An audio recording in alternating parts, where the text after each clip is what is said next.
नमस्कार विद्यार्थी मित्रांनो, मी Vishakha Sawant S education channel मध्ये आपलं स्वागत आहे। नुकतीच 17,000 प्लस पोलिसांची भरती डिक्लेअर झालेली आहे आणि जे विद्यार्थी अनेक दिवस पोलीस भरतीचं स्वप्न बाळगून आहेत त्यांच्यासाठी हा सुवर्ण क्षण आहे।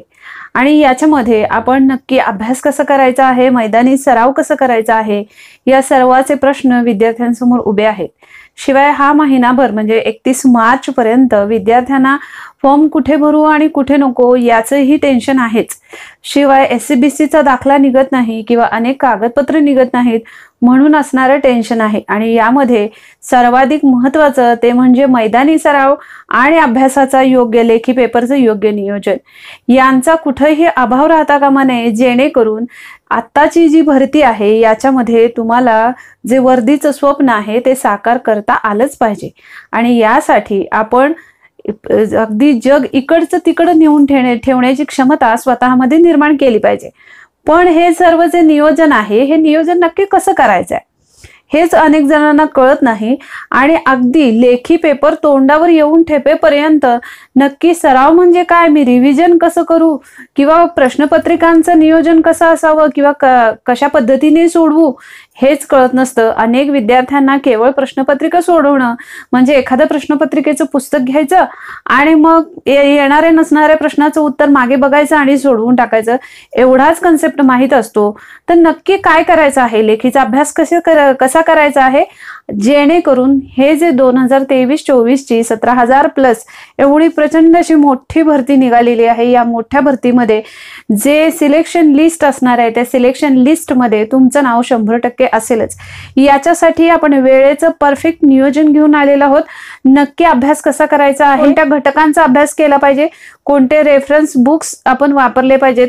आता बऱ्याच जणांना प्रश्न पडेल, अरे भरती तर तोंडावर येऊन ठेपले, आता रेफरन्स बुक घेऊन काय उपयोग आहे। तर लक्षात घ्या, आता नाही म्हटलं तरी 31 मार्च पर्यंत तुम्हाला फॉर्म फिलिंगची प्रोसेस राबवण्यासाठी दिलेली मुदत आहे।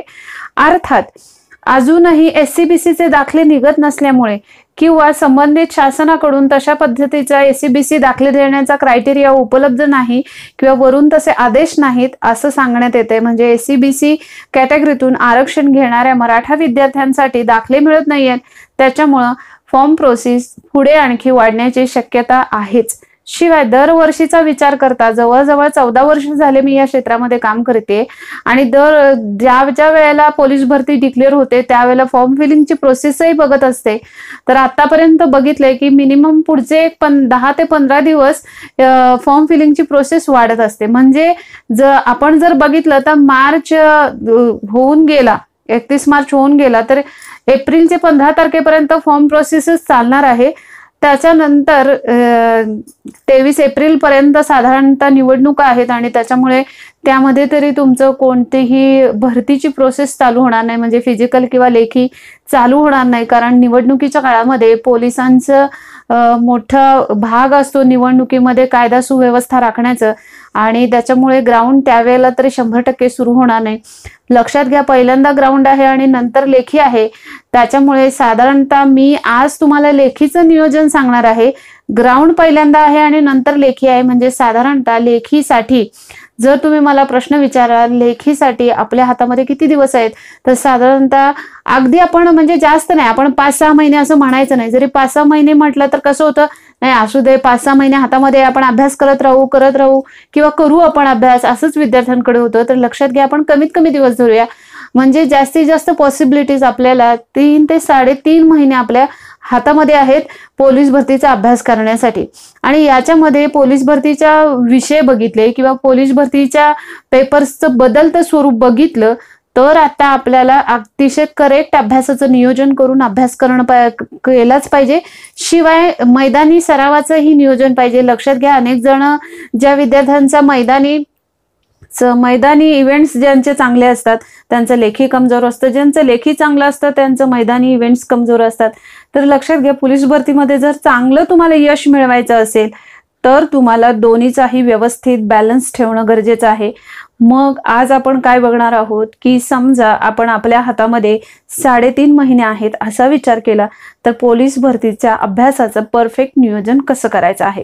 तर इथं विषयानुरूप तुमचं नियोजन कसं असेल हे मी तुम्हाला थोडक्यात सांगणार आहे। शिवाय कोणत्या गोष्टी आपण करायच्या आहेत, कोणत्या गोष्टींकडे दुर्लक्ष करताना केलं पाहिजे, लेखी परीक्षेला आपण सामोरे जायचं आहे तर आपलं माइंड प्रिपरेशन कसं असलं पाहिजे, या सर्व गोष्टींचे इथे तुम्हाला उत्तर मिळणार आहे। त्यामुळे व्हिडिओ पहिल्यापासून शेवटपर्यंत नक्की पहा आणि स्किप करायचं नाही, त्याच्यामुळे तुमचंच नुकसान होणार आहे, लक्षात घ्या। तर पहा, आपल्याला पहिल्यांदा लेखीमध्ये दिवसाचं नियोजन कसं असेल ते बघायचं आहे आणि त्याच्यानंतर ते विषय आपल्याला बघायचे। मुळात लेखीचं स्वरूप काय आहे तर आता म्हणतात 25 मार्क्सचं मराठी आहे, 25 मार्क्सचं गणित आहे, 25 मार्क्सचं बुद्धिमत्ता आहे आणि 25 मार्क्सचं जीके, म्हणजे मी इथं थोडक्यात लिहिलंय बघा की 25 मार्क्स गणित, बुद्धिमत्ता आणि जीके, आणि त्याला किती दिले, 90 मिनिटं वेळ दिलेली आहेत। मग आता हे 90 मिनिटं जे आहेत ह्या 90 मिनिटांचं आपल्याला कशा टाईपनी नियोजन करायचं आहे हे बघायचं आहे। परंतु ह्या 90 मिनिटांच्या नियोजनामध्ये आपल्याला जे अभ्यासाचं नियोजन आहे आधी प्रिपरेशन ते महत्वाचं आहे। तर ते कसं करायचं ते बघूया। परीक्षेचं स्वरूप समजलं। आता इथं गणित 25 मार्क, बुद्धिमत्ता 25 आणि मराठी 25, जीके 25 मार्क्सला आहे असं म्हणतात। परंतु पोलीस एक्झामला जर आपण बघितलं तर अनेक जिल्ह्यांमध्ये काही वेळेला जीके तब्बल 40-40 मार्क्सला टाकलं जातं किंवा मराठी व्याकरण हे 30-30 मार्क्सला सुद्धा असतं। काही ठिकाणी गणित जास्त वेटेजने येतं, ही वस्तुस्थिती आहे आणि त्याच्यामुळे जो 25चा क्रायटेरिया सांगितला जातो तो इथं कुठंही पोलीस एक्झामला जास्त ठिकाणी अवलंबलेला दिसत नाही आणि त्याच्यामुळं आपल्याला सर्व विषयांचा अतिशय परफेक्ट अभ्यास करायचा असेल तर तुमचं दिवसाचं नियोजन कसं असलं पाहिजे हे आपण बघूया। जसं बघा, तुम्ही समजा अगदी पहाटे 4 वाजता उठण्याची गरज नाहीये, तुम्ही 5 वाजता उठलात, थोडंसं स्वतःचे इतर गोष्टी आहेत त्या केल्यात आणि 6 ते 8 2 तास जर तुम्ही मैदानी सराव केलात, मैदानीमध्ये तुमचे असणारे 1600 असेल, मुलींसाठी 800चा इव्हेंट असेल, 100 मीटर स्प्रिंट असेल, गोळाफेक असेल, तर ह्या इव्हेंटची प्रॅक्टिस तुम्ही सकाळी 6 ते 8 केलीत तर त्यानंतर बघा 8 ते नंतर 1 तास आहे, जेणेकरून घरी आल्यानंतर ब्रेकफास्ट करणे किंवा इतर काही गोष्टी करणे। त्यानंतर 9 ते 11 अभ्यासाचं नियोजन 9 पासून सुरू झालंच पाहिजे, तरच तुमचा अभ्यास व्यवस्थित होणार आहे। तर 9 ते 11 ह्या 2 तासामध्ये तुम्ही मराठी व्याकरण व चालू घडामोडी घेऊ शकता। आता इथं मराठी व्याकरण मी म्हणण्याचं कारण हे आहे की 9 ते 11ची ही वेळ अशी आहे की वातावरण प्रसन्न असतं, उष्णता नसते। आताचे जर दिवस तुम्ही बघितलेत तर उष्णता खूप वाढली आहे वातावरणातली आणि त्याच्यामुळे जर तुम्ही दुपारी एखाद्या अवघड विषयाचा अभ्यास करायला घेतला तर जेवलेला असला तर निश्चितच तुम्हाला झोप येते, ही वस्तुस्थिती आहे। त्याच्यामुळे सकाळचं हे प्रसन्न वातावरण असतं, 9 ते 11 या दरम्यान आपलं माइंड अतिशय फ्रेश असतं आणि त्याच्यामध्ये तुम्ही व्याकरण, ज्या अनेक जणांना व्याकरण किचकट वाटतं आणि जे विषय तुम्हाला अवघड जातात त्याचं पहिल्यांदा सुरुवात करावी असं मला वाटतं, म्हणून मी मराठी व्याकरण सांगितले। ज्या विद्यार्थ्यांना मराठी व्याकरण अवघड जात असेल तर आपल्या एएस एज्युकेशन महाराष्ट्र या युट्यूब चॅनलवर आपण तब्बल 82च्या वर सर्व प्रकरणांवरचे व्हिडिओ चॅनलला ऑलरेडी अपलोड केलेले आहेत आणि अतिशय सोप्या भाषेमध्ये आहेत आणि 100% तुम्हाला पोलीस एक्झामला त्याचा उपयोग होणार आहे। प्लेलिस्ट मध्ये जाऊन तुम्ही ते सर्व व्हिडिओ मोफत बघू शकता, त्याच्यासाठी कोणतीही फी आकारलेली नाही, हे लक्षात ठेवा। तर मराठी व्याकरण करा। आता बऱ्याच जणांना मराठी व्याकरण सोपं जातं, ठीक आहे, ज्यांना मराठी व्याकरण सोपं जातं त्यांनी गणित घ्या। जो विषय अवघड वाटतो तो 9 ते 11 या दरम्यान घ्या, जेणेकरून तुम्ही फ्रेश माइंडनी त्या विषयाच्या अभ्यासास सुरुवात करा। शिवाय म्हणजे आता बघा 9 ते 11 या दरम्यान तुम्ही मराठी व्याकरणला साधारणतः जर 1.5 तास दिलात अभ्यासाला तर राहिलेला अर्धा तास हा चालू घडामोडींसाठी द्यायचा आहे।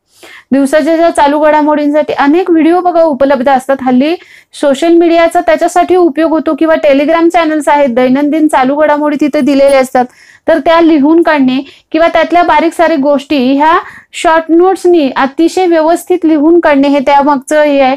ऐन वेळेला परीक्षेचे तुम्ही अनेक व्हिडिओ बघायला लागता आणि त्याचं टेन्शन येतं, तर त्यापेक्षा रोजच्या ज्या चालू घडामोडी असतील त्या रोजच्या रोज लिहायला शिका आणि त्यामुळे चालू घडामोडी हे तुम्हाला अवघड जाणार नाही। तर चालू घडामोडी हे जीके मध्ये येतं, आलं लक्षात। मराठी व्याकरण हा वेटेजचा विषय आहे, त्यामुळे त्याचा सध्या तरी तुम्ही 3-3.5 महिने अभ्यास करणार असाल तर मराठी व्याकरणचा रोज मिनिमम 1.5 तास तरी तुमचा अभ्यास झाला पाहिजे। पुढचं बघा, 12 ते 2, आता इथं 11 ते 12, इथं एक तास शिल्लक आहे. लक्षात घ्या, कोणताही अतिशय हुशार विद्यार्थी असू दे, पण तो कंटिन्यू 3-3, 4-4 तास असं कंटिन्यू अभ्यास करणं हे अवघड होतं. थोडं नाही म्हटलं तरी 1-2 तासांनी त्याला थोडंसं अस्वस्थ वाटायला लागतं किंवा बोर वाटायला लागतं. माणूस आहोत आपण, हे लक्षात ठेवा. आणि त्याच्यासाठी थोडंसं रिलॅक्स फील होणं गरजेचं आहे. त्याच्यासाठी थोडं चालणं म्हणा किंवा इतर सोशल मीडियावरचं जसं अभ्यासाशी रिलेटेड पहा, अभ्यासाशी मी मोबाईलचा वापर करूच नका असं म्हणत नाही, परंतु जे तुम्हाला आता सध्या पोलीस एक्झामसाठी गरजेचं आहे अशा अभ्यासाच्या ज्या गोष्टी आहेत त्याच्यासाठी मोबाईल तुम्ही अवश्य हँडल करा. तर त्याच्यानंतर म्हणजे थोडा वेळ मोबाईल हँडल करू शकता किंवा इतर काही गोष्टी असतील त्या करू शकता, रिलॅक्स फील होईल ज्याच्यामुळं. 12 ते 2 या वेळामध्ये तुम्ही बुद्धिमत्ता हा एक वेटेचा विषय आहे, तर बुद्धिमत्ता घ्या. शिवाय त्याच्याबरोबर पुढचा राहिलेला जो म्हणजे 1.5 तास जर बुद्धिमत्ता केलं तर राहिलेला अर्धा तास इतिहास किंवा भूगोल घेऊ शकता, जो जीके मध्ये येतं. मग त्याचे थोडे 1-2 प्रकरण तुम्ही करू शकता. जेवण आणि तुम्ही विश्रांती घेऊ शकता, कारण सकाळी तुम्ही खूप फिजिकल केलेलं असतं, रफ अँड टफ. त्याच्यानंतर परत तुमचं एवढे तास अभ्यास झालेला असतो, 9 ते 2 पर्यंतचा अभ्यास झालेला असतो. आणि साहजिक आहे, आपलं शरीर आहे, आपण यंत्र नाही. आणि त्याच्यामुळे 2 ते 4 जेवण करून थोडीशी विश्रांती घेणं गरजेचं आहे, म्हणजे तुम्हाला एक्स्ट्राचं एक्झर्शन होणार नाही. हे त्याच्यामागे तो हेतू आहे विश्रांती घेण्यामागे. विश्रांती झाल्यानंतर पुन्हा तुमचं माइंड फ्रेश असतं, त्यावेळेला थोडंसं बाहेर जा, मैदानी सराव करा. 4:30 ते 6:30 म्हणजे परत 2 तास तुमचं 6:30 पर्यंत मैदानी सराव झाला. झोप झालेली असते व्यवस्थित दुपारी आणि त्याच्यामुळं तुमचं माइंड अतिशय फ्रेश असतं. फ्रेश होऊन घरी आल्यानंतर त्या फ्रेश माइंडमध्ये गणित सारखा अवघड विषय करायला काहीच हरकत नाही. आणि त्याच्यामुळे 7 ते 8 तुम्ही गणित किंवा त्याच्याबरोबर अर्धा तास म्हणजे 1.5 तास गणिताचा अभ्यास केलात तर अर्धा तास पंचायत राज हा एक महत्वाचा विषय आहे, ज्याच्यावर आधारित पोलीस एक्झामला प्रश्न असतात. हा जीकेचा विषय तुम्ही करू शकता. त्याच्यानंतर बघा 9 ते 10 म्हणजे आता 8 ते 9 ह्या काळामध्ये तुम्ही स्वतःचं संध्याकाळचं जेवण उरकून घ्या, जेवणाचा एक टाइम ठेवा. 9 ते 10 याच्यामध्ये प्रश्नांचा सराव करा, म्हणजे दिवसभर जो काही तुम्ही अभ्यास केलेला आहे. अनेक ठिकाणी टॉपिक वाईज टेस्ट बघा उपलब्ध होतात, तर दिवसभर जे तुम्ही टॉपिक्स अभ्यास केलेले आहेत त्यांचे टॉपिक वाईज टेस्टचा अभ्यास करा किंवा त्याचे प्रश्न मिनिमम 10 प्रश्न तरी सोडवा, जेणेकरून तुमचा प्रश्न सराव होईल. शिवाय आपण सकाळपासून संध्याकाळपर्यंत जे काही अभ्यासलंय ते आपल्याला आठवतं काय हे एकदा मनातल्या मनात आठवा, त्याचं थोडंफार रिव्हिजन करा एखादा पॉइंट आठवला नाही तर. अशा पद्धतीने जर तुम्ही अभ्यास ठेवलात तर 100% म्हणजे हे दिवसाचं नियोजन आहे, या टाईपने तुम्ही अभ्यास केलात तर तुम्हाला लेखी परीक्षेमध्ये 3 महिन्यामध्ये अतिशय चांगली तयारी होते. आता प्रश्न येतो विद्यार्थ्यांचा की जीके मध्ये आपल्याला काय नक्की अभ्यास करायचा आहे हेच विद्यार्थ्यांना कळत नाही. जीके म्हणजे अनेक जणांचा समज असतो की जीके म्हणजे चालू घडामोडी, तर नाही बाळांनो, चालू घडामोडीच येत नाही. जीके मध्ये इतिहास असतं आणि इतिहासामध्ये पण तुम्ही काय करणार आहात. म्हणजे लक्षात घ्या, जर आपण क्रायटेरियानुसार म्हटलं की जीके हे 25 मार्क्सचं आहे पोलीस एक्झामला, 25 मार्क्स टाकतीलच असं नाही, त्याच्यावर सुद्धा टाकतात, हे लक्षात घ्या. अनेक ठिकाणी खूप 40-40 मार्क्सला जीके टाकलेलं पोलीस एक्झामला दिसून येतं. तर जीके मध्ये नक्की कोणत्या घटकांचा अभ्यास करायचा आहे हेच अनेक जणांना कळत नाही आणि म्हणूनच आम्ही जीकेला कमी येतो असं हे लक्षात ठेवा. आता इथे जसं वेटेचे विषय मराठी व्याकरण, बुद्धिमत्ता आणि गणित यांच्यासाठी मी 1.5 तास वेळ दिलाय, मात्र जीके साठी जे विषय आहेत त्यांच्यासाठी अर्धा तास ते आलटून पालटून तुम्ही करू शकता 3 महिन्यामध्ये.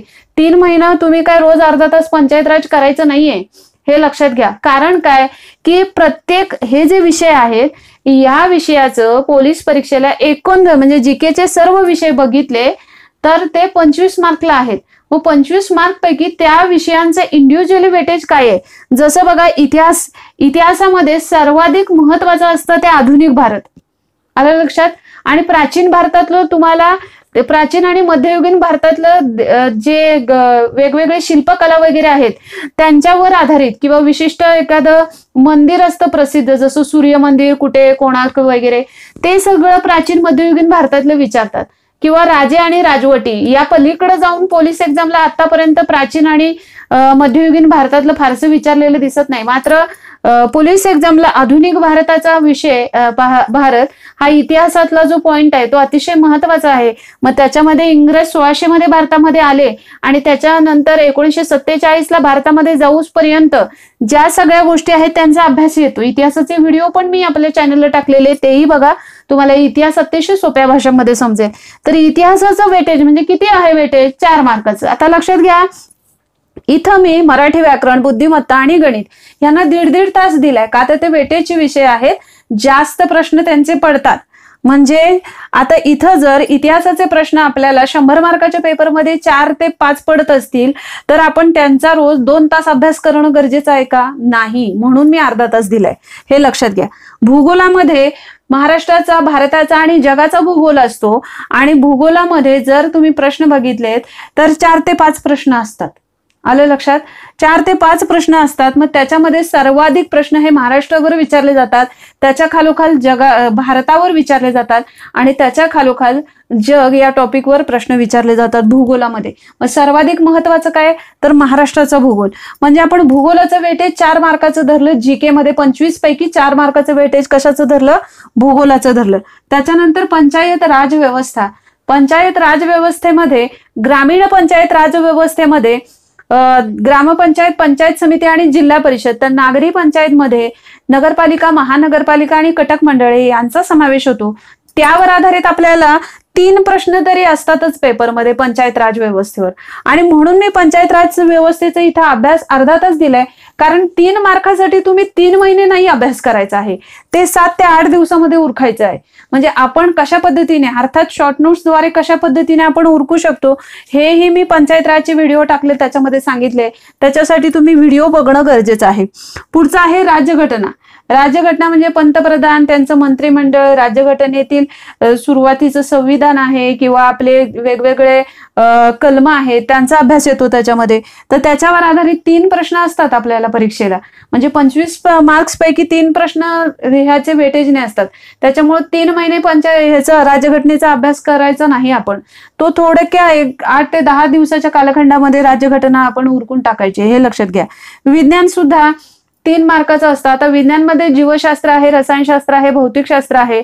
पोलीस एक्झामला जर तुम्ही बघाल तर जीवशास्त्राला जास्त महत्व आहे. मानवाला होणारे रोग, मानवाची ज्ञानेंद्रिय वगैरे यांवर आधारित, वनस्पती, त्यांच्याशी संबंधित रोग किंवा त्यांची रासायनिक नावं असतील, वेगवेगळी जीवनसत्व असतील किंवा वेगवेगळे भाज्या असतील त्याच्यामधून मिळणारी जीवनसत्व असतील, तर ह्याच्यावर आधारित प्रश्न असतात. म्हणजे महत्वाचं काय आहे? जीवशास्त्र महत्वाचं आहे. तर त्याचं फार फार तर आपल्याला 3 मार्काचं वेटेज आहे 25 पैकी. आलं लक्षात? चालू घडामोडी. चालू घडामोडी हे 4 ते 5 मार्काच्या वेटेजने येतं. संगणकावर एखाद दुसरा प्रश्न असतो. म्हणजे आता संगणक हा विषय 1 मार्काच्या वेटेजने आहे तर मी 3 महिने अभ्यास म्हणजे मूर्खपणाचं लक्षण आहे. त्याच्यामुळे जीके मध्ये एवढे सगळे विषय येतात. आपण त्या प्रत्येक विषयाला किती वेटेज दिलं पाहिजे, अभ्यासाला किती दिवस दिले पाहिजेत हे स्वतःवर अवलंबून आहे. शिवाय पोलीस प्रशासनावर प्रश्न असतात, महसूल प्रशासनावर प्रश्न असतात. याचं वेटेज 2 मार्काचं आहे. आणि अर्थशास्त्र 1 मार्काचं, म्हणजे ज्याचं आरबीआय, मग त्याचं आरबीआयची स्थापना म्हणजे भारतीय रिझर्व्ह बँक वगैरे त्याची स्थापना किंवा पंचवार्षिक योजनांवर एखाद दुसरा प्रश्न असतो. सर्व पेपरमध्ये अर्थशास्त्रावर प्रश्न असतोच असं नाही, कधी कधी अजिबातच विचारत नाही. त्याच्यामुळे 1 मार्काचं वेटेज. हे जर इकडे आकडे दिलेले आहेत, इतिहास 4 मार्काचं वेटेज, भूगोल 4 मार्काचं वेटेज, पंचायत राज व्यवस्था 3 मार्काचं, राज्यघटना 3 मार्कासाठी, विज्ञान 3 मार्क्ससाठी, चालू घडामोडी 4 मार्क्स आणि संगणक 1 मार्क्स, महसूल व पोलीस प्रशासन 2 मार्क्स आणि अर्थशास्त्र 1 मार्क्स. ह्याचं जर बघितलं तुम्ही तर ह्याचं 25 मार्क्स होतात. म्हणजे साधारणतः, म्हणजे इथं 4 ते हे 4 प्रश्नांची संख्या दिली आहे मी, 4 वगैरे, ह्यांची जर तुम्ही बेरीज केली तर 25 होते. म्हणजे 25 पैकी तर 4च्या तिथं 5 होऊ शकतात फार फार तर. म्हणजे फारसा याच्यानंतर बदल होणार नाही. म्हणजे जीके मध्ये आपण प्राधान्याने कोणते विषय परफेक्ट केले पाहिजेत, तर इतिहास केला पाहिजे, भूगोल केला पाहिजे, पंचायत राज केलं पाहिजे, राज्यघटना केलं पाहिजे, चालू घडामोडी केलं पाहिजे, विज्ञान केलं पाहिजे. आलं लक्षात? मग त्याच्यासाठी रोज तुमचा अर्धा तास त्याच्यामध्ये आलटून पालटून तुम्ही देणं गरजेचं आहे. इथं मी आता 7 ते 8 गणित प्लस पंचायत राज लिहिले, म्हणजे तुम्ही 3 महिने पंचायत राजच करायचंय असा अर्थ होत नाही. जास्तीत जास्त 4 म्हणजे चांगलं जर शॉर्टकटने तुम्ही अभ्यास करायचा म्हटला तर 4 दिवस पण पंचायत राजला लागत नाहीत. 2 दिवसामध्ये सुद्धा पंचायत राज उरकतं. आणि त्याच्यानंतर तुम्ही संगणक घेऊ शकता. पोलीस प्रशासनाला 2 दिवस द्या, अर्थशास्त्राला 2 दिवस द्या. हे विषय अगदी छोटे आहेत जे पोलीस प्रशासनाला बेसिकवर त्याच्यावर आधारित प्रश्न विचारतात. हे समजलं जीके मध्ये नक्की तुम्ही काय अभ्यास करणार आहात.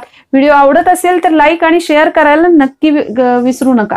आता बघा, तुम्हाला अभ्यास करायचा आहे, तुम्हाला वेळेचं नियोजन सांगितलेलं आहे, जीके मध्ये नक्की काय अभ्यास करणार आहात हे पण सांगितलं आहे. आणि त्यानंतर तुम्ही नक्की अभ्यास करताना ते तर अभ्यास 2 तास करणार आहात, पण नक्की कसं कसं करायचं आहे. तर एक तर लक्षात घ्या, कुठल्याही विषयाचा अभ्यास चालू करायच्या आधी जे तुमचे जुने पेपर सेट असतात पोलीस भरतीशी रिलेटेड, तर ते पेपर सेट बघा. आता बऱ्याच जणांना असं वाटत असेल की अरे आमचा अभ्यासच झाला नाही तर आम्ही पेपर सेट प्रश्नपत्रिका संच अभ्यासून करणार काय, आम्हाला सोडवायला तरी येणार का. तर सोडवाच म्हणत नाहीये मी.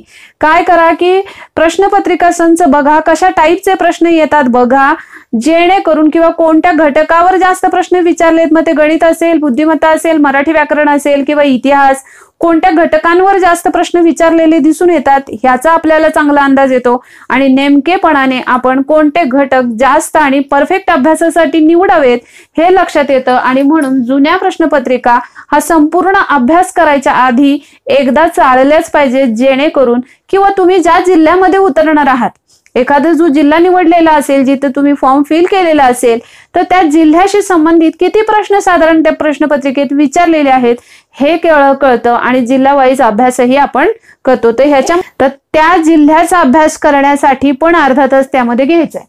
आलं लक्षात. पुन्हा ज्या घटकाचा अभ्यास कराल त्यावर आधारित 10 प्रश्न तरी सोडवा. म्हणजे समजा सपोज आज तुम्ही नाम हा टॉपिक अभ्यासलेला आहे, नामाचे 3 प्रकार अभ्यासलेत, त्याचे इतर उपप्रकार अभ्यासून झाले, तर नाम या टॉपिकचे निदान तुम्ही 10 प्रश्न तरी सोडवा. कारण बाळासाहेब शिंदेचं पुस्तक यासाठी अतिशय योग्य आहे. त्यांनी त्या पुस्तकाच्या मागे प्रत्येक टॉपिक मध्ये 50च्या वर प्रश्न दिलेले आहेत. त्याच्यामुळे तुम्ही त्याचा अभ्यास करायलाच हवा. 10 प्रश्न सोडवल्यानंतर तुम्ही जो टॉपिक अभ्यासलाय त्या वेगळ्या कॉन्फिडन्सने तुम्ही त्या टॉपिककडे बघायला लागाल. आणि जर तुम्हाला काही कळलं नसेल तर माझा व्हिडिओ बघा किंवा मला तसंही कमेंट करा. तुमच्या प्रश्नांची मी 100% उत्तर देईन.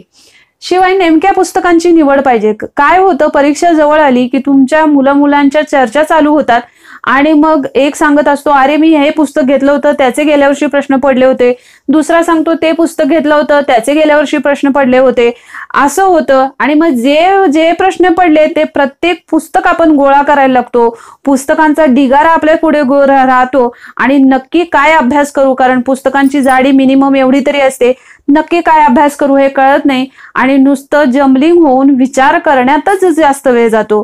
त्याच्यापेक्षा नेमकेपणाने पुस्तकं अभ्यासा.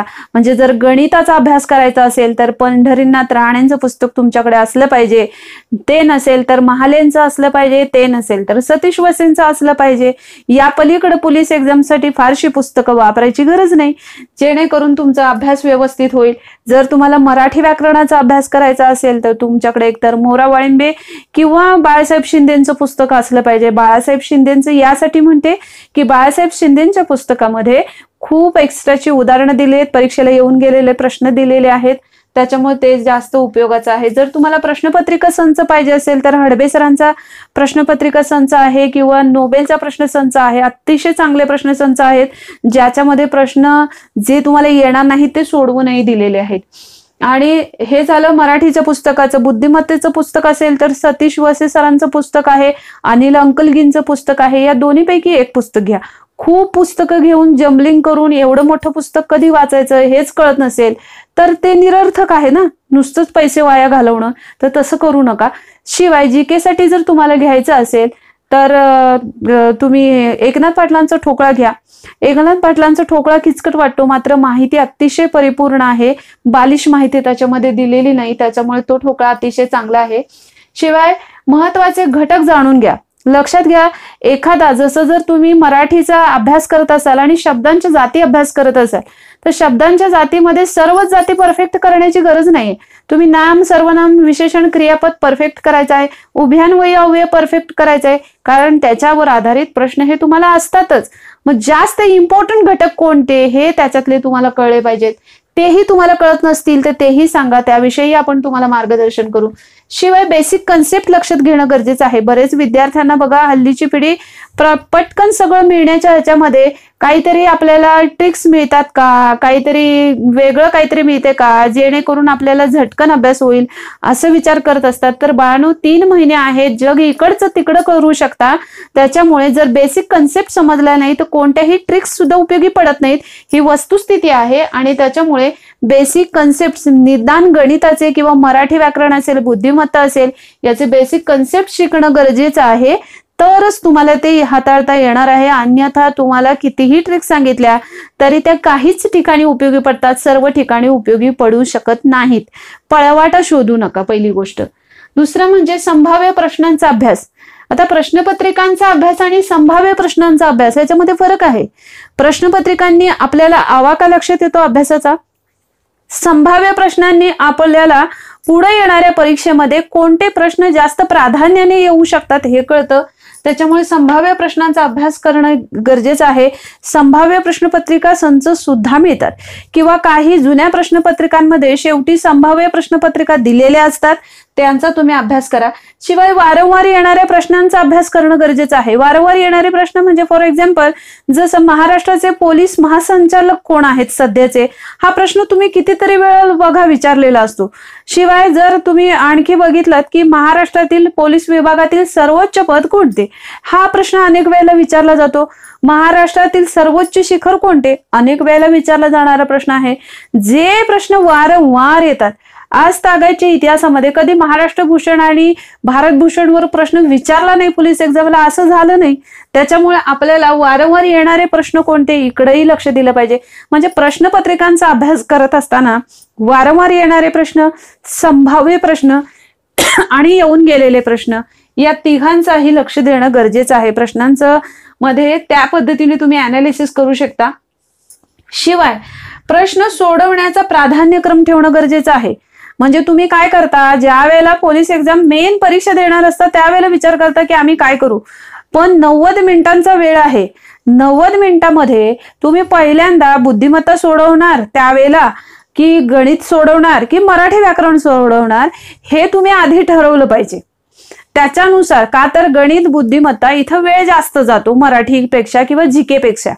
त्याच्यामुळे एकतर गणित किंवा बुद्धिमत्ता यापैकी सर्वाधिक बुद्धिमत्तेमध्ये वेळ जातो, कारण तिथे बऱ्याच वेळेला आपल्याला बुद्धीचा कस लागत असतो.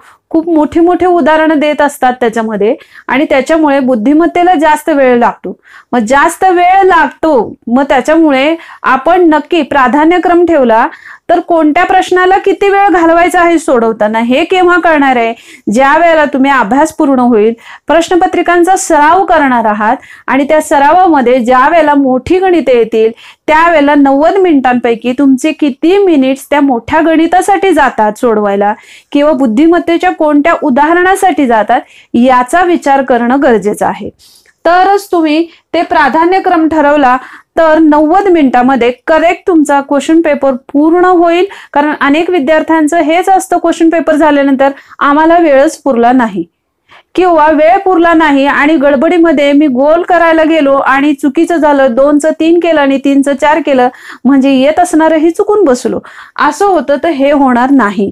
शिवाय प्रश्नपत्रिकांचा सराव करत असताना OMR शीटवरच कंपल्सरी सराव करावा 3 महिने, जेणेकरून तुमचं जे होतं 2चं मी 3ला गोल केलं आणि 3चं माझं 1ला गोल झालं, तर ते तसं होणार नाही. हे लक्षात घ्या. त्याच्यानंतर टाइम मॅनेजमेंट. 90 मिनिटांचा पेपर आहे, तर 90 मिनिटांमध्ये मी गणिताला किती वेळ देणार आहे, बुद्धिमत्तेच्या मोठे जे विस्तारित क्वेश्चन दिसतात त्यांना किती वेळ देणार आहे, मराठी आणि जीकेला किती वेळ देणार आहे, हे तुम्ही निदान 4 प्रश्नपत्रिका सुरुवातीला सोडवलेल्या असतील तर तुम्हाला त्याचं टाइम मॅनेजमेंट जमलं पाहिजे. मोठ्या प्रश्नाला किती वेळ जातो, एखाद्या प्रश्नाला गरजच नाही वेळ घालवायची, 1 लाईनर आहे तरी सुद्धा केवळ कन्फ्युजन झाल्यामुळे माझे त्याच्यामध्ये 5 मिनिट मिनिटं गेले असतील तर ते टाइम मॅनेजमेंट आत्ताच तुम्ही बघा ना, की आयत्या वेळेला बघू नका. आयत्या वेळेला बघितल्यास आधीच टेन्शन असतं आणि त्या टेन्शनमध्ये अनेक चुका होतात. एकदा चूक झाली की ती परत त्याच्यामध्ये कोणतीही सुधारणा करणं होऊ शकत नाही, हेही लक्षात ठेवा. त्यामुळे पेपरसाठी टाइम मॅनेजमेंट हे आत्तापासूनच करा.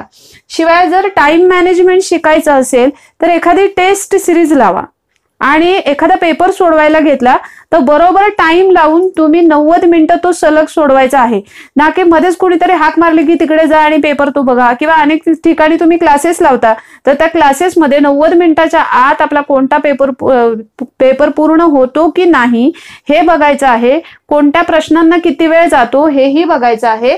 आणि त्याच्यासाठी सगळ्यात चांगला उपाय म्हणजे टेस्ट सिरीज लावणे. आणि सगळ्यात आणि शेवटी एक महत्वाचं ते म्हणजे कोणताही निगेटिव्ह विचार करू नका. जे आधी मी अभ्यास केला नाही मग आता खूप अभ्यासाचा ताण येतोय, आधी मी फिजिकलचं केलं नाही मग आता मला खूप पायाना हाताला ह्याला त्याला त्रास होतोय, किंवा बॅकबोनला प्रॉब्लेम होतोय, किंवा माझं आता लक्षातच राहत नाही, मी सकाळी उठूच शकत नाही, मला हे असं खूप जागल्यामुळे सकाळी उठल्यानंतर फ्रेशच वाटत नाही, डोक्यावर खूप मोठा ताण आल्यासारखा वाटतोय, मी पोलीस भरती होईन की नाही होणार. नाही हा शब्दच काढून टाका, तरच तुमच्या मनातून निगेटिव्ह विचार जातील. निगेटिव्ह विचार करणाऱ्या लोकांपासून थोडेसे लांब राहा. तुम्हाला चांगले मार्गदर्शन करणाऱ्या लोकांकडे जा. एखाद्या विषयाचं मार्गदर्शन कळत नसेल तर तसंही मला कमेंट बॉक्समध्ये कमेंट करा. माझ्या वतीनं जेवढं शक्य आहे तेवढं मी तुम्हाला 100% मार्गदर्शन करेन. हे झालं आपला संपूर्ण लेखी पेपरचं तुम्ही 3 महिन्यामध्ये कसं नियोजन करणार आहात हे माझ्या वतीने मी तुम्हाला सांगितलेलं आहे. या व्यतिरिक्त तुम्हाला कोणत्या विषयाचा अभ्यास कसा करावा किंवा कोणत्या विषयाचे एखादे व्हिडिओ किंवा एखाद्या टॉपिकचा जो तुम्हाला अवघड जातो त्याचा व्हिडिओ तुम्हाला आवश्यक असेल तर तोही तुम्ही मला कमेंट बॉक्समध्ये कमेंट करून सांगा. तुम्हाला येणाऱ्या आगामी ही जी पोलीस भरती आहे त्याच्यासाठी खूप खूप शुभेच्छा. आणि यावर्षी वर्दी तुम्ही अंगावर घेणारच आहात हे लक्षात ठेवा. आणि या पॉझिटिव्ह विचारानेच 3 महिन्याच्या अभ्यासाला कसून लागा आणि 100% तुम्ही वर्दी मिळवणारच आहात हे लक्षात ठेवा. धन्यवाद.